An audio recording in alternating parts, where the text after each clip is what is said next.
তুমি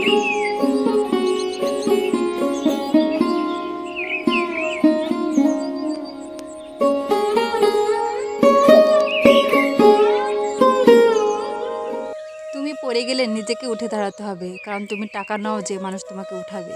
আসসালামু আলাইকুম আমার প্রিয় সকল আপু ভাইরা, সকলে কেমন আছেন? আশা করি যে যেখান থেকে আজকের ভিডিওটি দেখছেন সকলে ভালো আছেন, সুস্থ আছেন। তো অন্যান্য দিনের মধ্যে ছোট্ট একটি ভিডিও নিয়ে চলে আসলাম আপনাদের মাঝে। প্লিজ সকলে লাইক দিবেন আর ফুল ভিডিওটি ওয়াচ করে দিবেন।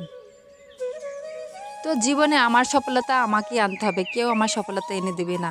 এই জীবনে হচ্ছে সফলতা আর ব্যর্থতা একে অপরের বিপরীতে অবস্থান করে। তো কেউ কেউ মানে খুব কম সময়ে সফলতা পেয়ে যায়, আবার কারো কারো জীবনে কঠোর মানে পরিশ্রম করেও সফল হয় না সে।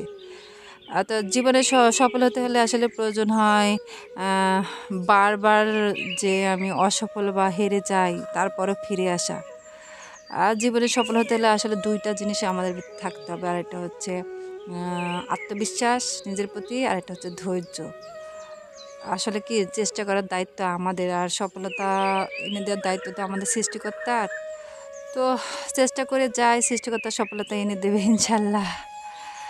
তো এই কথাগুলো বলছি কারণ এই ইউটিউবিং করতে এসে কত মানুষের কথা কথা শুনতেছি। কেউ কেউ বলে এতদিনে তো তোর চ্যানেল মনিটাইজেশন হইলো না, আবার কেউ বলে কিরে কিছু কি হইল তা। আসলে আহ, যে পরিশ্রম করে সেই তো বোঝে তার কষ্টটা, অন্য কেউ আর কি বুঝবে। তো সফল হতে হলে আসলে মানুষের আজে বাজে কথায় কান দেওয়া যাবে না, আর নিজের লক্ষ্যে অটুট থাকতে হবে, অবিচল থাকতে হবে। তো মানুষের কথায় আসলে খারাপ লাগে না তা না, খারাপ লাগে, বাট তারপরও তাদের কথায় কান দেওয়া যাবে না আর কি।